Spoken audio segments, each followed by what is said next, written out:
I can't hold on to resentments. Yeah. Now, I've allowed them to motivate me to over exceed goals or outdo people, but going back to our earlier conversation about haters, you know what I mean? I've used that to fuel my fire, but I've also, it's almost killed me. Hey everybody, I'm Eric Obrempt, and you're listening to Be Authentic or Get the Fuck Out. We talk about real shit, what's on our minds, and don't give a fuck if it makes you feel a little uncomfortable. So sit back, strap in, and get ready for some real shit.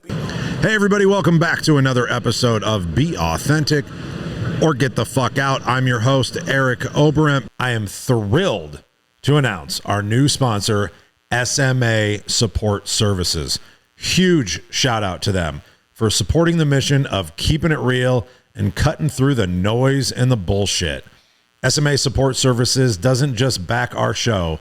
They're about leveling up business efficiency and making sure companies have the support that they need to thrive.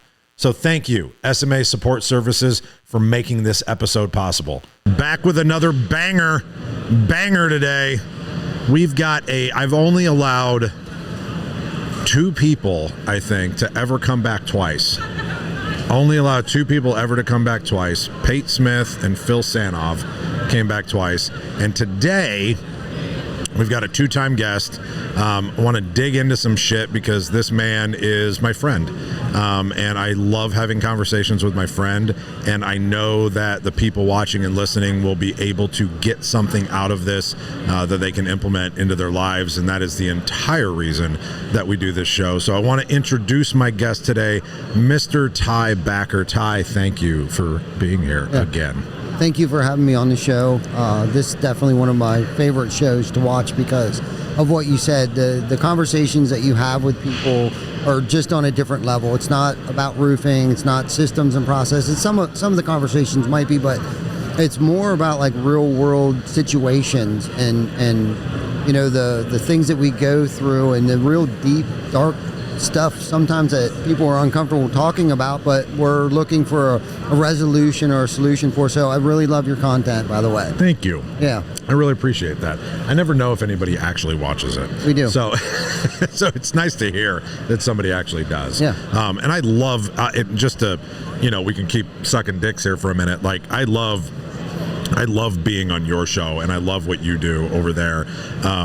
Aside from the fucking jingle being in my goddamn head every time, that's the only thing. But I mean, but that just means it works, right? Yeah. Like, you won. Yeah. You won. I don't have, you know, I've got swipes that made I wouldn't call it a jingle. He'd probably get mad and get angry with me if I called it a jingle. I think it's a rap. Yeah. Maybe. But anyway, thank you for being here, man. I really appreciate you. Yeah. Let's expand a little bit on what we were talking about earlier on your show. Okay. And I kind of want to lead into it with the idea of, and I talked about this a lot on the last episode that we just filmed, and it's going to be the title of the book that I'm writing right now, which is Shut the Fuck Up and Listen. And I think that is a lost art in our world today because so many people feel the need to be the smartest guy in the room, or they feel the need that if they're not talking, that they're maybe being judged that they don't know something, and if they talk enough, then people believe they know what the fuck they're talking about, and nobody ever just shows up anywhere anymore with the intent of just learning, right, and being able to absorb, and that's why, like I said, I'm naming the book Shut the Fuck Up and Listen, because I know that I need to do that more, right, and I need to be in what we were talking about was being present in that moment of actually taking the time to listen to what the other person is saying and not thinking about exactly what we're going to say next, right?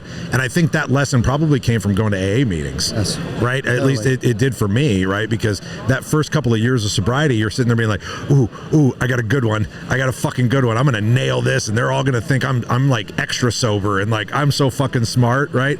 And then you never heard what they actually had to say, right? What's your experience been?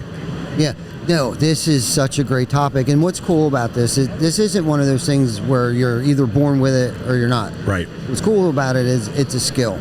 Yep. Skill is something that we get to actually work on. Right? Yep. Once we have identified that I'm that guy that is continuously thinking about what I want to say next, and exactly what I was trying not to do when you were just speaking, because I'm intentionally trying to listen to what you're saying so I can actually gain some insight, some knowledge, absorb some shit.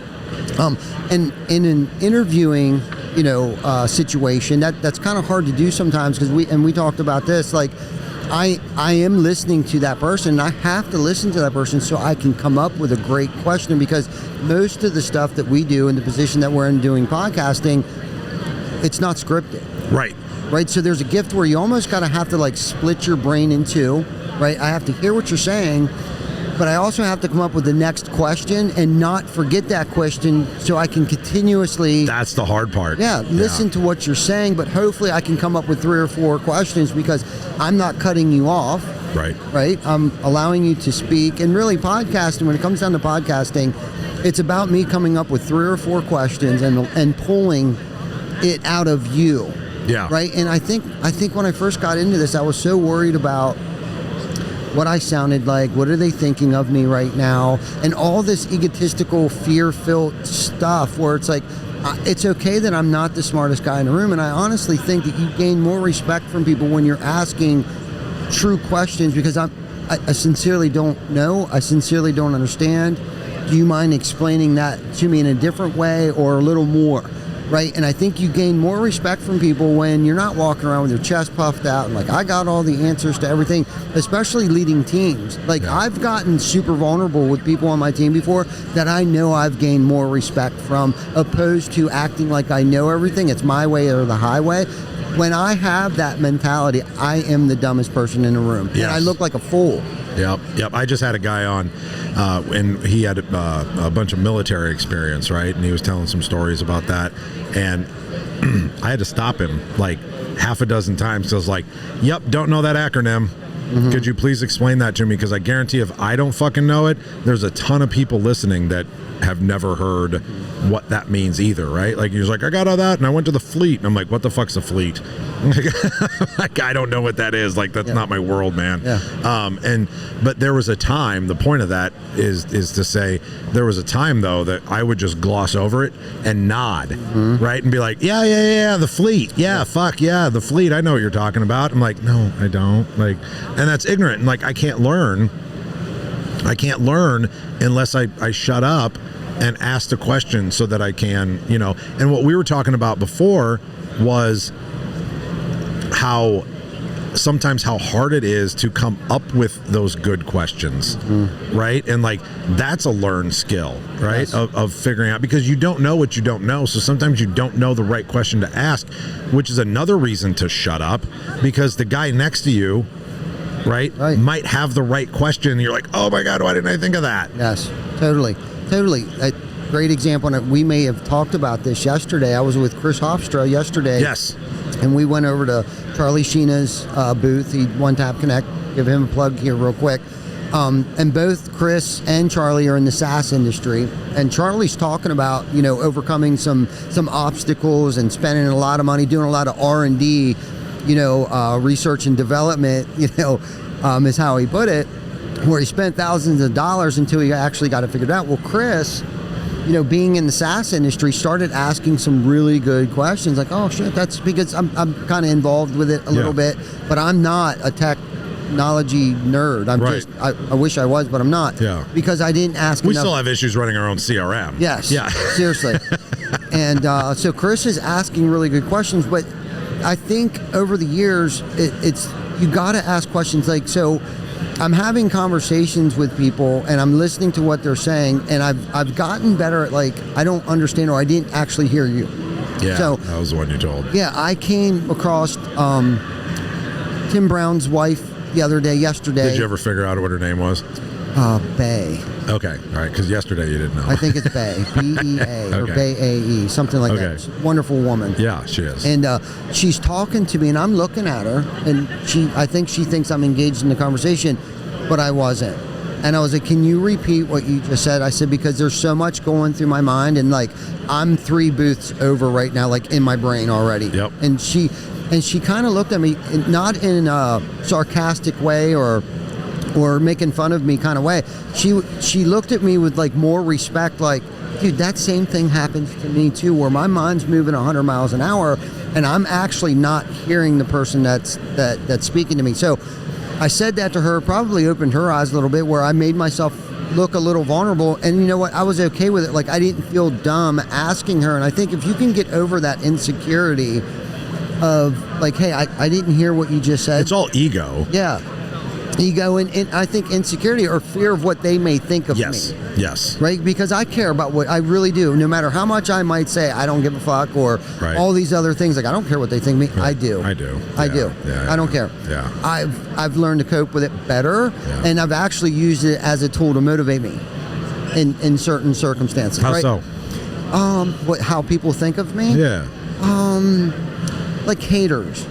What? Haters. Oh, haters. Yeah. They said caterers. No, haters. You know, it's like, this will be an interesting story. You know, Patrick Bet-David's book, Choose Your Enemies Wisely. Yeah. Right?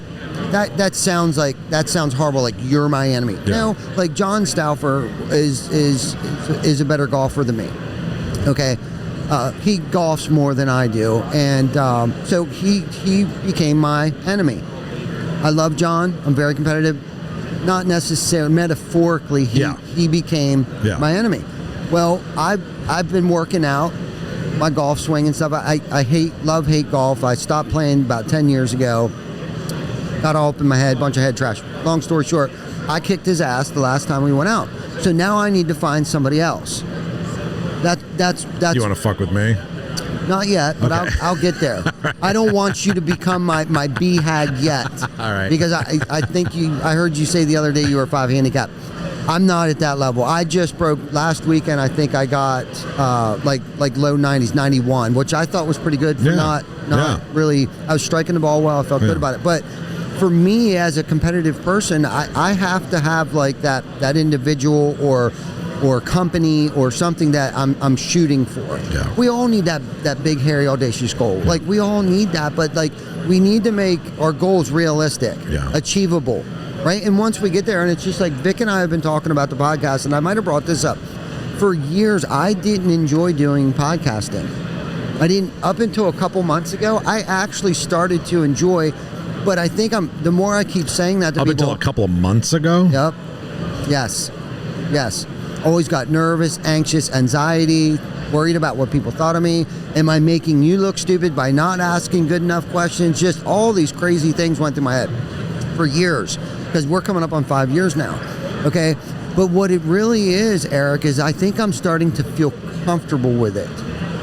And that's a red flag for me. Like, now once I'm comfortable with it, yes, I can get good because now I'm feeling comfortable. But now what's the next goal here? Next level. What's the next level? Yeah. Right? And not the booth size, not that we're going to go up 3 stories, but like, is it the type of guest that I have on our show? Is it, I don't know what that is yet. So now I'm comfortable with, like, I look forward to Wednesdays now. It's only taken me 5 years. I mean, my head's a little harder than most people. Did you guys start before me? We started before COVID. 2019, I think we started. God, I don't even know when I did. But anyway, sorry. I'm not sure. Yeah I was just trying to have a dick measuring contest there for no reason. I didn't even mean to. Yeah, I just couldn't remember. No, but my point is, it's taken that many episodes, and I don't know how many we've done at these shows, but like, for whatever reason, I'm digging it now. Like, I'm doing a little more research, a little more due diligence on our guests that are coming on the show, and I'm really getting into that. I think some of it has to do with my professional life, my profession. I'm a roofer. I own a roofing business. I'm actually carving more time out to prepare myself. And I actually heard somebody say, and this might be why I'm starting to feel better about this, is that where the anxiety comes from is the lack of preparation. Yeah. So that may have been it for the past 4.5 years, of the lack of preparation. That's everything we do, though. Yeah.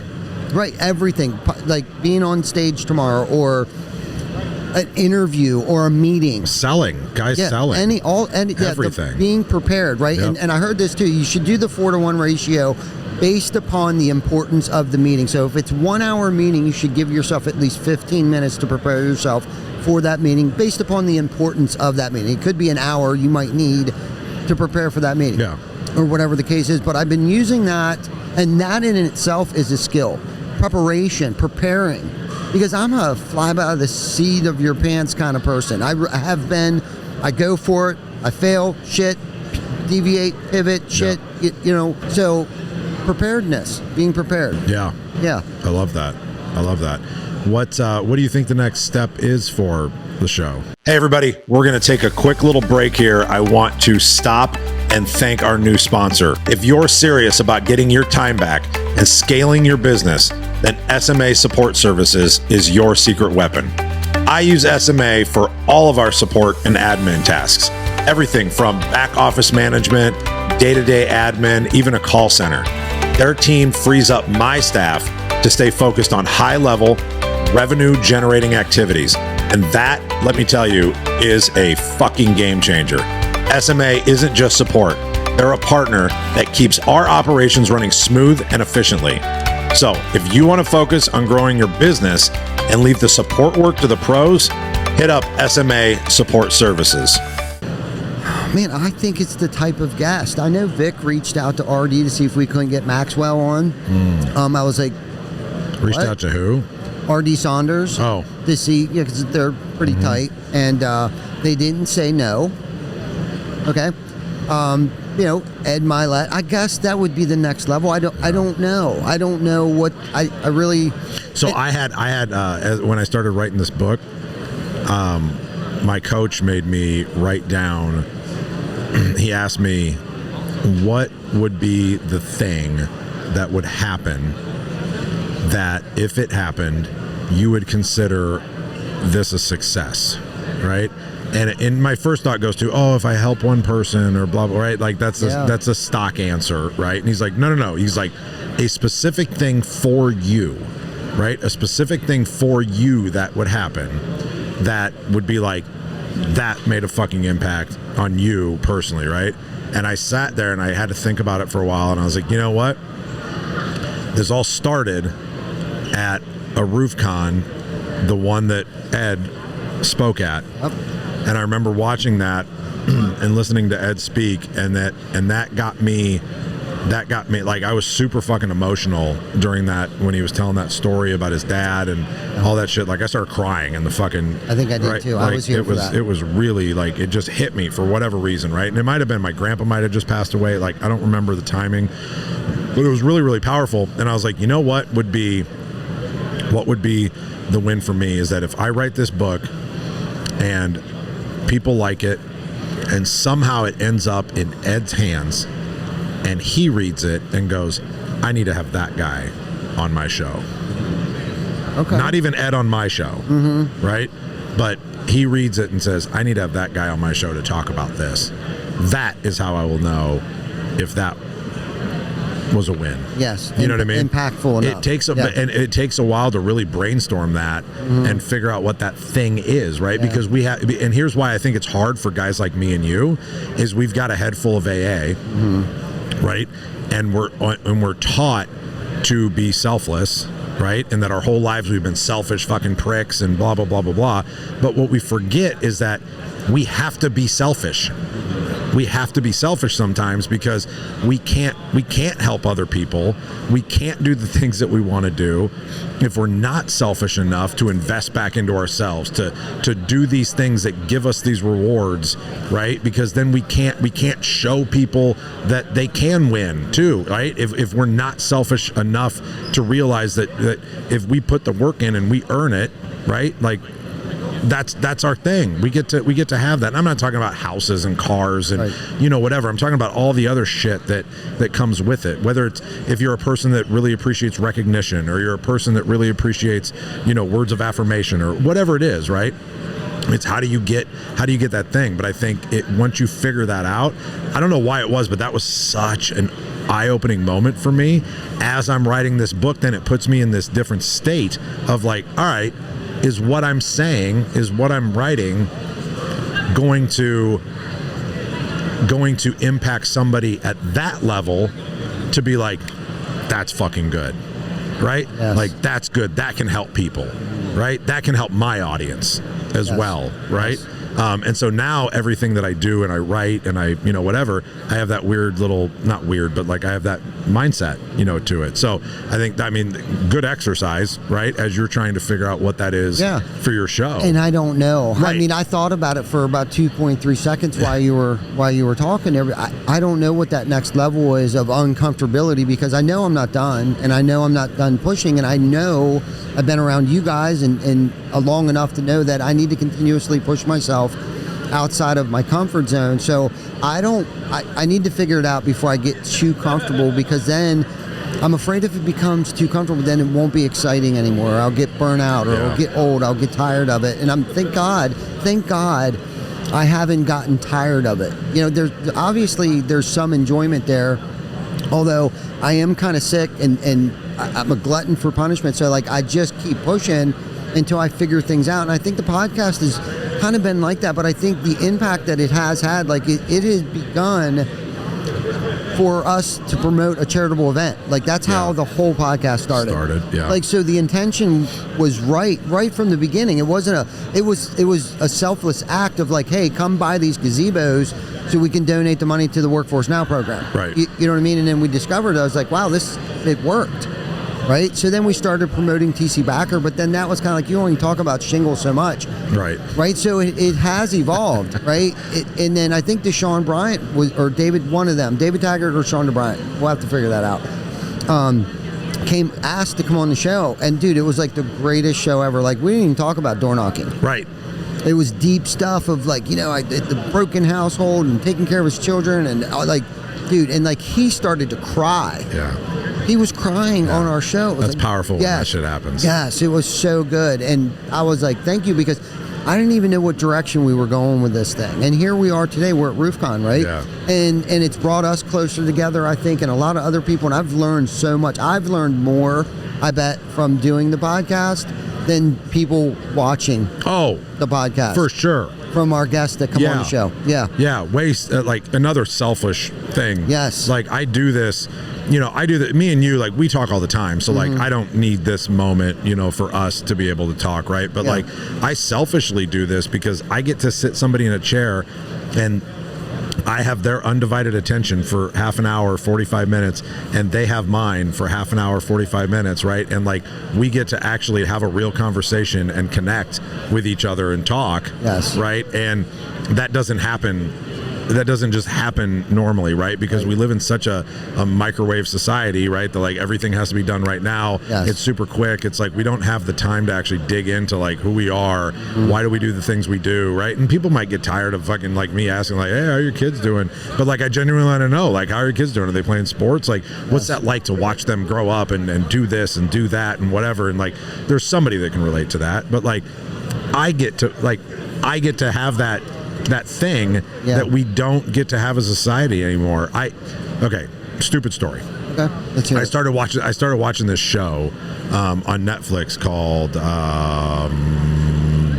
Outlander. Okay. So I'm fascinated with time travel. Mm-hmm. I don't know why. I've just got this thing about time travel. Yeah. Actually, I'll tell you why I'm fascinated with it is because as I'm older, why I'm fascinated with it is because I have moments of clarity where I wish that I could go back in time and see my grandfather in the same age and time frame as I am now or earlier, to see how he got through things and be able to literally sit there and ask him questions, because I feel there were so many things I wanted to ask him before he died and I didn't get to, right? And that gets me every fucking time I think about it. And so that's another reason I think about that. But I've been watching the show Outlander, and the premise of the show is that this gal from the 1960s or whatever went to Scotland, and she fucking touched a rock and got transported back into time into the 1700s in Scotland, right? And so she's back there, and so it's not back and forth science fiction-y. It's just that was it. That's the part of it that's science fiction-y, right? But then it's just her living in this new world that she's not used to, because she's used to a modern world in the 60s, 70s, and she's back in the 1700s. And as I watch this show, it's my plane show, right? So I watch 2 or 3 episodes every time I'm on a plane. Yep. The cool thing that I got from it, though, was watching them exist in that time, right? Every event that they go to revolves around, wait for it, conversating. Okay. Right? All they do is they go to events, and what do? They have a dinner, and they all are talking to each other, right? At night, they sit around a fucking table playing cards or whatever it is, and they're talking to each other. That was the entertainment. There was no fucking radio. There was no TV. There was no phones, obviously. There was no, like, you had little games, and you told stories, right? It was everybody telling stories about what happened in their day. Now, granted, maybe a little bit more exciting. I had to go fucking kill an elk so we could eat tonight, whatever. But, like, they appreciated, like, everything that they had because they had to make it or they had to whatever, and then they'd tell stories about it. Or somebody'd be gone for a month, right, because they had to go fucking 8 blocks down the street, and it fucking takes that long to get there and get back.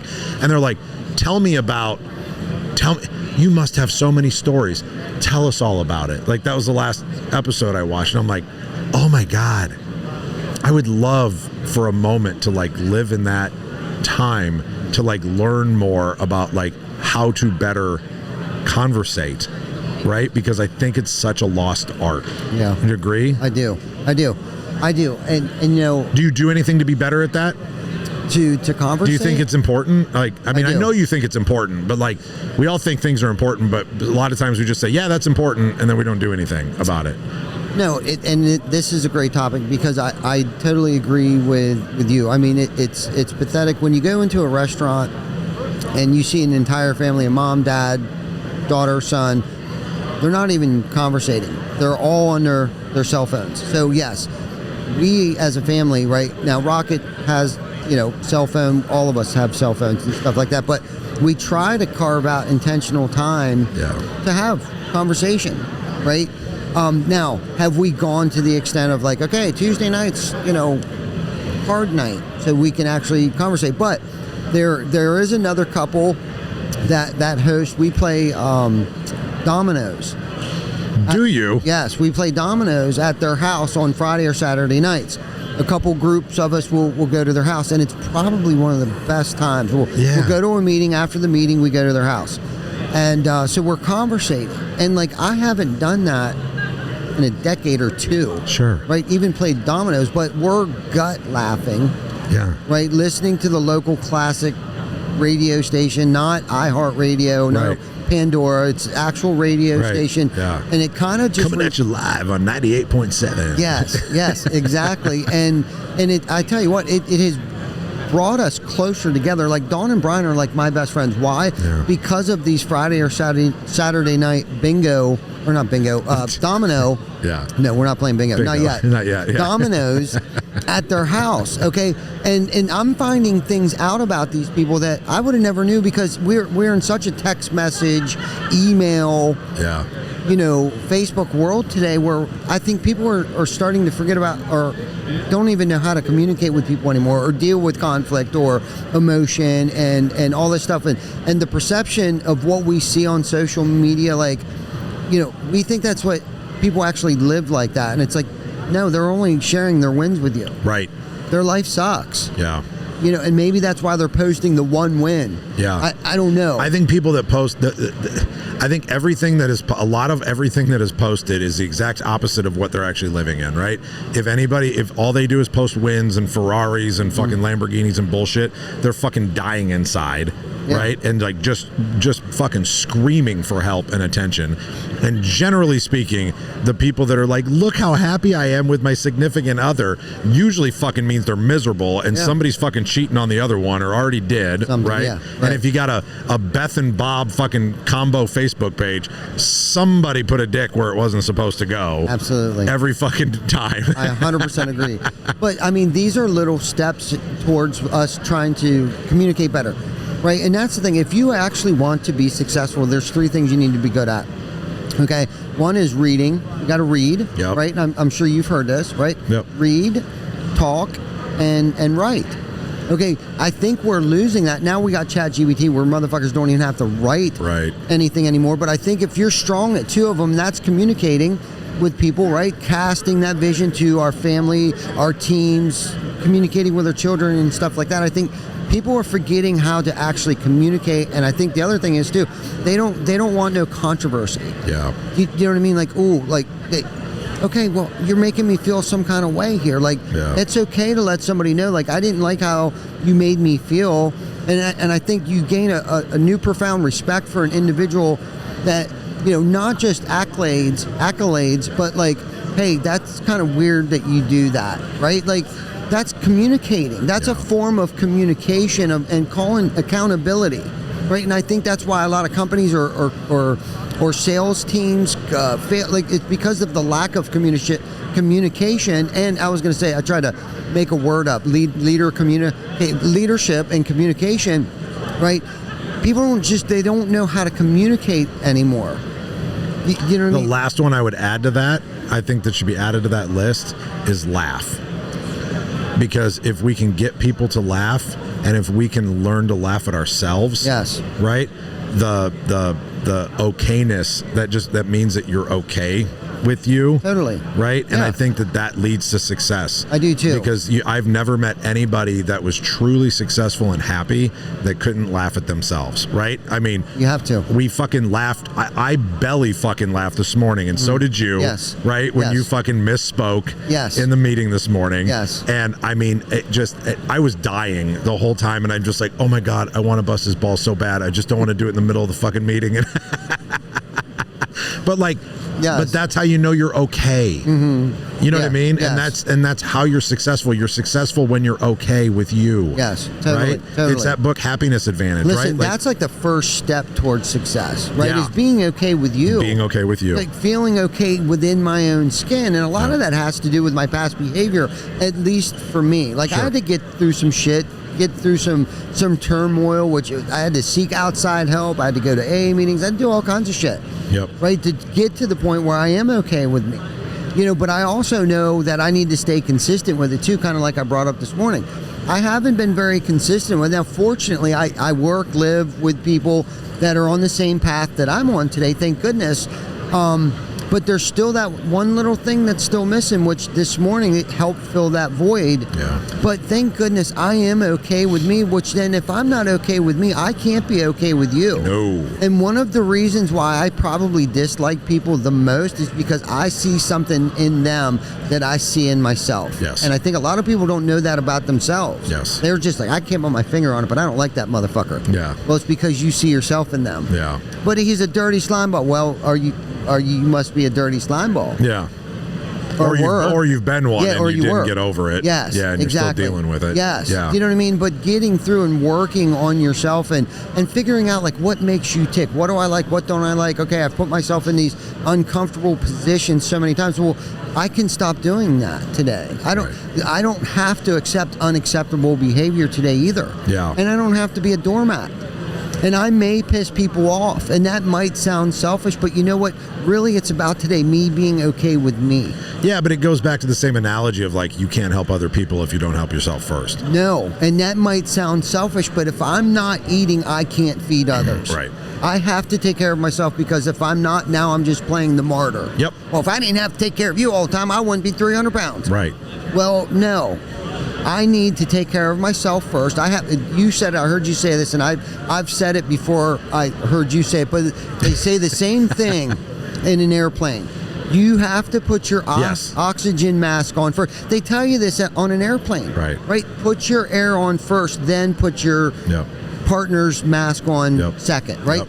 So same analogy. Same thing. I have to eat right, I have to exercise, I have to take care of myself. Plus, I'm also leading by example. Yeah. With my family, if I'm eating right and sleeping right, what do you think Rocket's going to pick up? Yeah. Right, so I got Rocket now into golf because I just picked the clubs back up again. Nice. Now I got a BFF. I don't know if that's a good thing or a bad thing. It's probably just going to be twice as expensive now, but it's a good thing. Yeah, it is. It's I know it is. Good thing. I know it is. Man, right? I really want to get Tegan back into golfing. She got so into soccer that like we haven't got to play golf together, but like I'll never forget. I took her golfing before we moved to Texas. I took her to a course in Nebraska before we moved, and she was just out there with me. I was playing. She was running around the fairways, like running in the sand trap, and just having a good time. And I was like, "It's fine." It was that kind of course. It was okay to do that. Right. And we were walking to the next hole, and she looked at me and she goes, "Daddy, you know why I love golf so much?" And I was like, "No, honey." I'm like, "Why?" And she goes, "Because I get to just be outside with you all day." And I'm like, "Oh fuck!" Like, like that hit me so hard. But I was like, that's what so many people are missing. You know what I mean? Like that time. Yes. You know, that time of being present with their people and figuring out, because like nothing makes me sadder than the fact that I know that there's going to be a day that I'm not going to be here, and I'm not going to be here for her. Yeah. Right. And I know that, you know, when that time comes, you know, she hopefully isn't going to quote unquote need me. Right. Yeah. And I hope that I raise her to a point that she doesn't. But selfishly, I'm like, how can I not be here? You know what I mean? Like, because all I think about is her. Let me fill you in on something. I got a 32-year-old, okay, and I have a 24-year-old, and I have a 15-year-old. She's always going to need you. Yeah. Well, that just made me feel worse, so thanks, Ty. She's always going to need her daddy. Yeah. Okay, so don't ever feel like that she's not at some point in time. Okay, no matter how old she gets, she'll always be your baby. My mom used to always tell me that, because I'm the baby, I'm the youngest, and I'm sure she told all of us kids this, but she made me feel special. And she said, no matter how old you get, you will always be my baby. And quite frankly, quite honestly, I always needed my mom, whether it was to lean on to, and my dad's today, thank God, he's still alive. But I really wanted to talk about, so that intentional time that you're talking about. So two school seasons ago, right, and this is another part of the communication and being intentional with our time, and I probably got this or influenced by you from doing this with Rocket. So Rocket started Votech 2 years ago, and he has to get on the bus super early in the morning. Well, super early, it's 6:15. And typically, I think the school bus used to come at around 7 when he went to public school. And so I would already be at work for 2 hours. So what I decided to do was, I don't have to be at work that early. I really don't. There's no purpose, no point. Just don't have to. So I decided to spend that time with Rocket in the morning. Every school morning when I'm in town, I spend no cell phone, no bullshit. Even if it's for 5 minutes, 15 minutes, 30 minutes, sometimes 50 minutes, I get to chill out with Rock in the morning. How's school? What are you guys building? Talking about, we're going to go golf and the weather's going to look good on Saturday. Let's try to get 9 holes in quick. But I know he looks for me in the morning as much as I'm looking for him. Like, is he up yet? Is he taking a shower yet? You know, kind of thing. That's the special stuff, right, that I missed out on with my first 2 kids. But I'm making that up too in other ways. And that's the other thing too. I know that my kids will always need me. I want them to always need me in some facet of, whether it's just a shoulder to cry on, or financially, or whatever the case might be. I don't really give a shit. That's why I got sober. Right. Was to be here for them. So do you think, if let's pretend you didn't have Rocket, and your kids grew up and were so self-sufficient that they didn't need you, do you think you'd still have your why? My why would be or different. Your purpose, or do you think you'd be self-aware enough to find it then? Yes, and I think I would probably drive even harder. Like, are you talking like if I would have pushed them out of my life, or if I never had kids? No, here's the reason I ask. Okay. Because I know people that have made their kids their purpose and their why, right? And then when their kids are out of school or whatever it is, right, and they're off to college or they have a job, whatever it is, and all of a sudden they've lost their identity, right? And they've lost and then they don't know what the fuck to do, and they lose their shit, right? And they're just depressed, and they're they're off, right? And they're not themselves anymore. And So I was just curious about thinking of that scenario, right? Because of what you just said, right? Yeah. Because you're like, they're always going to need me. You know, I have a purpose, blah blah blah. And I know that you're not that. You know, the person that I'm talking about, right? Like that, you know, fictional character. But just the fact that you made that statement. Yeah. I'm just curious of like, because that is why maybe you got sober to start with, but I don't think it's why you stay sober. No, and it may not have been why I got sober, but that it might be some of the reason why I stayed sober. Yeah, it was a reason, not maybe the reason. Yeah, right. Yeah. Well, maybe you know, my purpose may have been, you know, Jana, like I said this morning, you know, her whole entire life revolves around Alcoholics Anonymous and helping other women. Okay, and taking care of us. Yeah. Right. Like that's a full-time job. Believe me. Yeah. I've met you. Yeah. So God bless her. Seriously, she's a saint. If she isn't, she's going to be. And she takes, and this is the other thing too. We have grandchildren now. 3. We have 3 grandchildren. I didn't know if you knew that or not. So hold on. Explain to me real quick. So you have 3 grandchildren. Yep. But Rocket's your grandchild. No, Rocket's your child. Yeah, Jana and I's son. Oh, and how old is he? 15. 15. Yeah. Why did I think he was younger than that? Yeah, man, I don't know what happened to the time. Maybe because when we first met, he probably was much younger. Maybe that's why. Yeah, for some reason I thought he was young. No. Man, I'll be totally honest. Like I'm an idiot. Like I'm being transparent here. Like I'm an idiot, and we're like really good friends. Yeah. For some reason, I fucking thought that. I thought that was like one of your kids that like you took in. No. I didn't realize. Like I thought. I literally thought he was like 10. No. I didn't know he was 15, but I guess he was 9 or 10 probably when we met. Yeah, for sure. And he hasn't aged because we don't hang out at the same place. No. Yeah. Right. No, I do have an 8 and a 9-year-old granddaughter, grandson. Okay. And then Mackenzie has Skylar, who's 4 years old now. How old were you when you had Rocket then? Rocket, 15, 48, 30 something, whatever the math is. Yeah, okay. Yeah. 33, 34. 33, 34, yeah. Okay. Yeah, late bloomers. I was 36 when I had Tegan. Yeah. 35. I turned 35 the day she was Thank born. God Yeah. we were old enough. Dude. I mean, seriously, you know, Yeah. because I fucked Jacob up, our first kid. I screwed him totally up. We got a little better by the second one. Yeah. And we nailed it on Rocket. I mean, that I'd like to say that being sarcastic, but but you know, Jacob, my oldest son, I was 17 years old. God. I was a junior in high school, bro, and that shit was not going down back in those days. No. You know, I got his mom pregnant. She was a senior in high school. Like, that was odd back then. Was it? Yeah, in our area, I'm from a small town called Waynesboro, Pennsylvania. Yeah, sure. You know, she was the only one. Yeah. You know what I mean? And before that... Yeah, I guess I'm not saying it was common where I was from. Yeah, but there was always like one. Yeah. There was always like one kid. I was that You were one. that guy. Yep, I was that guy. It's probably more common now. I feel like it's probably more common Maybe, today. yeah. And that's why I said that. But, you know, I was a mess. I was a total mess. He did eventually move in with us when I was 17 years old. Jen and I raised him from that point on. He still lives by us. He's a tattoo artist today, professional tattoo artist. Oh, cool. Yep. Very successful. He's got our work ethic. Good kid. Good. Our relationship has been total 180, night and day compared to it was even a year ago. He's really come around. I've really come around, and I've owned my shit. He's owned his shit, you know, because he's 34 years old. Right. Mackenzie, I've had Mackenzie is Jana's daughter, but I've helped raise her. She's my daughter. Yeah. No doubt about it. She has lived with us for over half her life, and great kid. And she helped us with Rocket because we were. Oh, that's nice. You know what I mean? Because we were still trying to figure things out too. 15 freaking years ago. I mean, we were, you know, getting sober and all that stuff, still trying to figure out who we were and stuff. So Mackenzie was kind of there at the beginning of that. And so she says, you guys better, no, she's never seen me drunk, thank God. Neither has Rocket. Now Jacob has.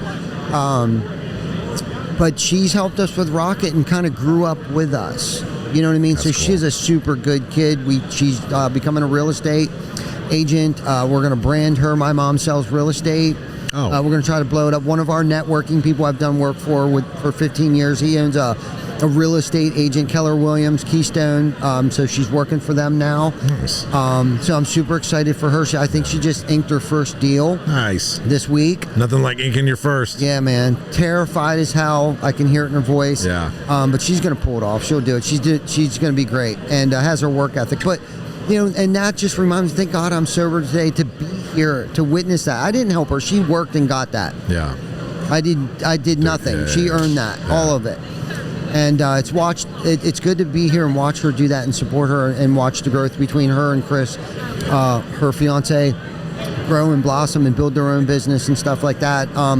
Chris used to work for me. That's how I bought Horizon Lawns. His brother owned it. I purchased it from him, and that's how I met Chris. And and he left working for us. I had a little bit of resentment there for a little bit when he left. He pursued a different career, but then got out of that. He wanted to become a cop. But now he's got his own construction business, and I'm sure him and Mackenzie. That's a hard thing. Not to change the subject, Yeah. but like that just made me think of something. Like when people leave your organization, right? And and in this instance is different because he was family. Yes. But like they feel like family, right? And when they leave, like it fucking like that shit stings. Yeah, I felt betrayed. Yeah. A little bit. You know what I mean? Because you put all this time, effort, and like you don't want to say money, but money. Yeah. But like it's more the time and like the mental and energy resources, investment yeah. that you put into somebody because like you want to make them succeed, and then you have to make this decision after they're gone for a minute, right? Like Yes. take a minute to like process it and Yep, whatever. But digest it. But you have to. But like, can you get to a place where you then are happy because you claimed in the beginning, and I'm not saying you, like us, right? We claimed in the beginning that our goal was to make them successful and a better human than they were when they came here. Yes. Right, to our place. And if that means to them doing something else, then we succeeded. Yes. Right? Totally. But that ain't how it fucking feels. That's not how it felt. And I'll be No. honest with you, I had to pray for them for everything that I wanted for myself. Not them, Yeah. but him. Yeah. Because it did hurt. It stung. Yeah. It stung for a minute. Yeah. He's going to be in my life. Right. There's nothing I can do about it. Right.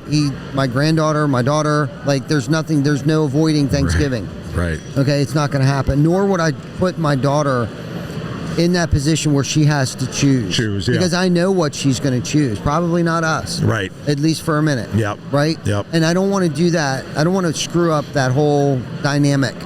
But it did hurt for a minute, especially when he didn't become a cop. Now he's in the construction industry, right? Oh shit. Yeah.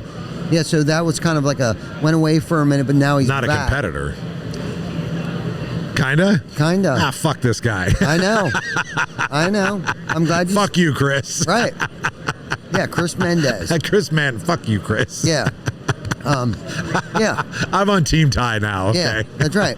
Thank you. Thank you. I got you. So when you this took a lot of prayer for me. Yeah. But this is me, because I can hold a resentment. I will hate you better than anybody has ever hated you. Yeah. And that will come right back. Yeah, we're good at that. Yeah, that will come right back, but I can't afford to do that to our family. I can't afford to do that to Jana. Yeah. I can't afford to do that to Mackenzie, and I can't afford to do that to Skylar. But more importantly, I'm going to go back to the selfish thing for a minute. I can't do that to me. Yeah. Because I will live in that shit. I will make everybody around me miserable, just as miserable as I am. So for me and my sanity, so I'm okay with me, because this will come out indirectly on something or someone else if I don't deal with this shit now. I will, performance-wise, or somebody will get the wrath of Ty. Yep.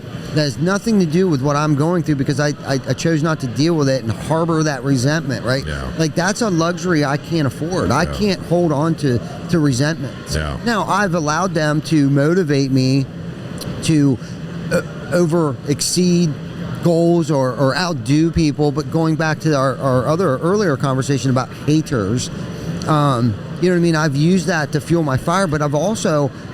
It's almost killed me, because that's how TC Backer was formed, was out of a resentment. So I know, for me, I got to watch out for resentments. Yeah. Somehow, some way, I have to find a way to forgive.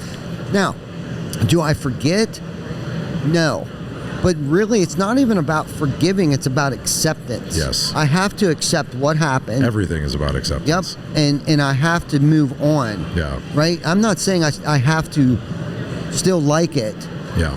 Because I don't like it, but I've learned to accept it. Our whole existence is about acceptance. Yeah. Is what I have come to learn over the last year or two. I always knew that acceptance was like the really large part of my program that I needed to work on and everything. Yeah, absolutely. But like I started reading more books, and I started reading. Becca Switzer got me to read this book called Speaking to God, Volume 1. Have you read this? Never. It's really, really good because I have a very anti-religion, like that's who I am, right? Yeah. I don't like religion. I think it's garbage. But I am spiritual, and I believe in something, like higher power wise, whatever. But I didn't understand exactly what that meant, for me. And I've been trying to explore that, as I've gotten older and everything, especially with my program and everything else. And I found this book that like spoke to me, right? Like, I mean, it fucking spoke to me, and it talked about how everything is exactly how it is and exactly how it's supposed to be, and it was created that way on fucking purpose.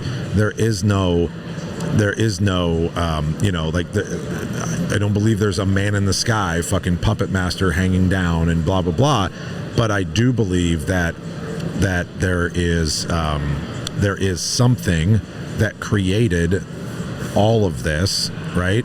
And gave us this opportunity to exist, right? And there is no good or bad. There just is. There's things that we perceive as good and bad, right? Yeah. But everything just fucking is, right? Yeah, and we sense. either choose to accept it if we can't, if we can't control it. We choose to accept it.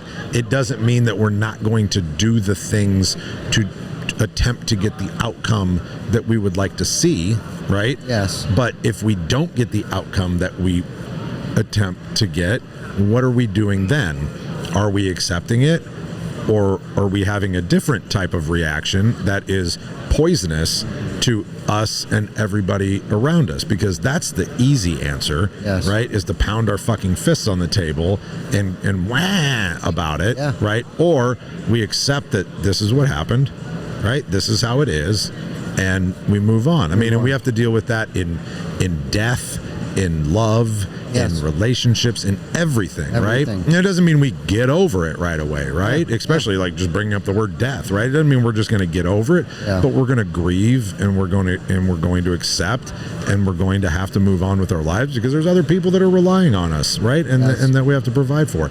And I don't know, man, like I said, we talk a lot. I don't know your belief system and whatever, but like that fucking book, man, completely changed my life. And like how I see things in the world. I'm getting ready to read the second one now, and it's just like, I don't know, it really opened my eyes to like what is and what isn't, and it's really, really cool. It's like, it's very, you get through it and you're like, it's kind of hippy dippy, you know what I mean? But like a lot of it translates into your business even as well, because if you start taking these same principles, right, and putting it in your business just like we do with AA and stuff, well, right? And I think that's what the program teaches us, like, to seek outside resources to better ourselves and I hope so, because that's what I do. Yeah, me too, all the time. So right, and our perception of things, is big, right?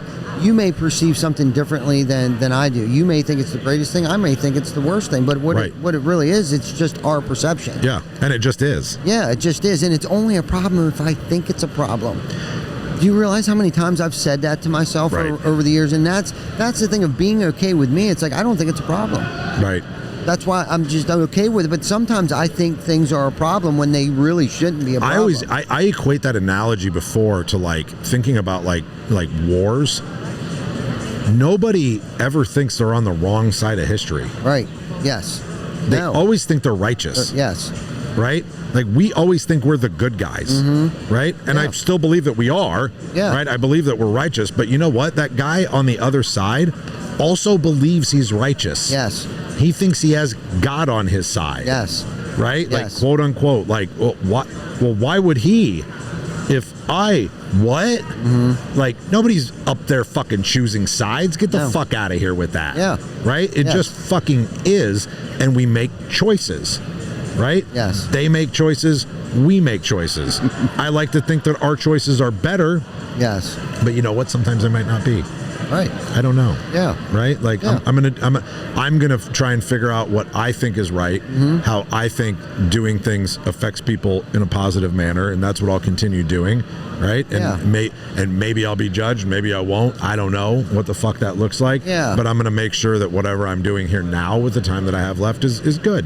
Yeah. Right. And I think that's all we can fucking do. That's all we can do. That's all we can do. And what you might think is you're doing good may be a dick move in somebody else's eyes. Yeah, just think about different cultures, right? When you go to a different culture and you try to, stupid example, but like walk up and shake somebody's hand and they're like, what the fuck? Right.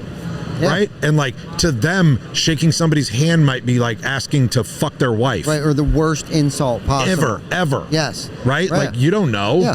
And I think we have to take that into consideration. This is such a great topic, and I know we need to wrap this up, but like I think if we can not be so short-sighted and be a little more open-minded. Yeah. Okay, to why somebody may have done something, because they may have thought that wasn't of ill will. Like they thought they were doing what was right. Most of the time, that's probably the case. Yes. So we need to be a little more open-minded, a little more empathetic, and try to just come over here and look at it from that angle that they looked at it. Yeah. Like, oh, okay, well, they actually thought they did the right thing. Yeah. Like, by parking their car sideways, because sometimes I'm so judgmental, too, but I'm getting a little better at that as well. And I try to put myself in the other person's shoes, or it's just like this, like a roofing repair. I'll go up on a roof, and a homeowner will call me up, and they're like, what do you think? It's like, well, I kind of saw this, and I kind of saw that. But I never throw the next person under the bus. Our entire company won't do that. If they want a third party to come out, we'll come out and we'll look at it. I don't know what that guy was going through. I don't know what the weather conditions were. I don't know what the homeowner had put them through initially when they installed that roof. Like, we don't know the circumstances that this company or individual that installed that roof was under, the pressure, the weather, the whatever that they were under. So why would it be fair for me to go up there and I can't stand when somebody has a third-party inspector go up on one of our roofs and this guy is the righteous one. Oh, there's a fisheye there and a high nail there. Dude, let me go up on one of your roofs once. Yeah. Oh, wait, you don't fucking have any? Yeah. Right. Let me go up on, because I will find something on your roof. 100%. We just recently had this happen to us in a complex, and a third party came up, another master elite contractor, and I called, anyhow, I don't have to go down. Anyhow, but it's like, they don't know what our team was under, and nobody's perfect. Nobody's perfect. So you install roofs better than we do. You use the same asphalt from the same grit mill, the same underlayments, the same galvanized aluminum. And a lot of guys are using the same subs. Yes. Yeah. Exactly. Like, so there is no secret sauce here. Right. You know what I mean? It might have just been a bad day, or with the circumstances, we don't know. We just don't know. So we just need to, like, first and foremost, cut ourselves a break. Let's not take ourselves so damn serious. Going back on the Rule 62, right? Don't take yourself so damn serious. Okay, and let's not take each other so damn serious. Yeah, let's give each other a little grace. Yes, right. Give each other a little grace. Yes, I think that's a good way to wrap up. I do too. Yeah, Ty, thank you so much for taking the time out of your day. I know you got a lot of stuff going on, but it means a lot to have you here and to spend that time together. Everybody, thank you for tuning in. Thank you for listening. There's, again, no way you didn't get anything out of this. cultcultureprogram.com if you are looking for some type of an opportunity to surround yourself with better humans so that you can raise your level of fucking everything in general. Check out Cult Culture Movement, cultcultureprogram.com. We have a few openings. We're not letting everybody in. We do interviews to make sure that you're a fit for the group, but it's just an amazing group of guys, and we'd love to add a few more guys to the fold to help everybody out. So anyway, that's what I got for today. Thanks for tuning in. We'll see you next week, and remember, everybody, to be authentic or get the fuck out. You can't be authentic. Get the fuck out if you can't be authentic. Get the fuck out if you can't be authentic. Yeah. Swipes.